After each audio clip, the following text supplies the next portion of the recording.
விஜய் தொலைக்காட்சியில் மற்றும் ஜியோ ஹாட்ஸ்டாரில் ஒரு புது நிகழ்ச்சி இப்போ வந்து நடக்குது. செகண்ட் லவ் அப்படின்ற ஒரு நிகழ்ச்சி தான். ஸோ இந்த நிகழ்ச்சி மூலயமா வந்துட்டு இரண்டாவது வாழ்க்கைக்கு வந்துட்டு அவங்க யாரையாவது தேர்வு செஞ்சுக்கலாம் அப்படின்ற மாதிரியான ஒரு நிகழ்ச்சி தான். இதில் வந்துட்டு ஆக்ட்ரஸ் மோனிஷா அவர்கள் இவங்க வந்துட்டு விஜய் தொலைக்காட்சியில் அரண்மனை கிளி சீரியல் மூலயமா மக்களிடையே பிரபலமானவங்க தான்.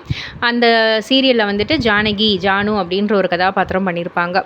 ஸோ இவங்க வந்துட்டு அவங்களுடைய கதையை சொன்னதுக்கப்புறமா நிறைய பேருக்கு ரொம்ப ரொம்ப ஷாக்கிங்காக இருக்குது. என்ன இப்படி இல்லாமல் மனுஷங்க இருப்பாங்க அப்படின்ற மாதிரி ஒரு டாக்ஸிக்கான வந்து ஒரு ரிலேஷன்ஷிப்பை தான் வந்து அவங்க வந்து வாழ்ந்திருக்காங்க.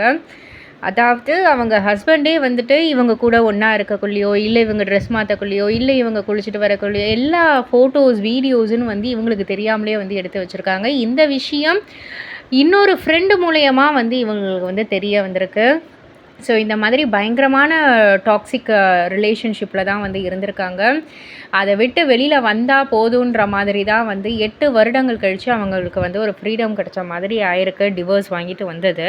பட் ஆனால் எல்லாருமே டிவோர்ஸ் அப்படின்னு வந்து சொல்லக்குள்ள பெண்ணுக்கு வந்துட்டு ஜீவனாம்சம்னு வந்து தருவாங்க இல்லையா? பட் ஆனால் இவங்க டிவோர்ஸ் வாங்கக்குள்ள உன்னுடைய கோல்டெல்லாம் நீ வந்து என்கிட்ட கொடுத்துடணும் அப்படின்னு வந்து சொல்லி நீங்கள் கொடுத்தாதான் நான் வந்து சைன் போடுவேன்ற மாதிரி அவங்க ஹஸ்பண்ட் சொல்லியிருக்காங்க.